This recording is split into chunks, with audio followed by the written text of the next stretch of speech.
এটা। অধিকাংশ মাঠে ধান লাগানো শেষ। এই যে দেখেন সুন্দরভাবে ধান লাগানোর কাজ চলছে এখনো মাঠের ভিতর। কিছু লোক দেখা যাচ্ছে।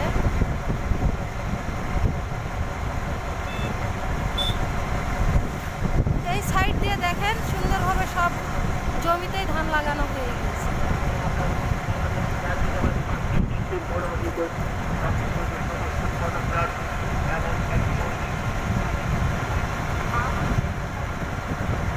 এই মাঝখানে একটা জমি ফাঁকা আছে, বিছন বোধহয় পায়নি।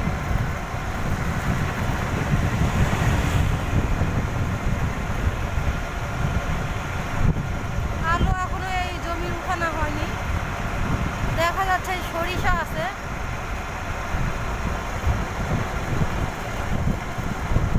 এখানে একটা সুন্দর হাঁসের খামার, বাগডুব চান্দাসের মাঝখান পথে।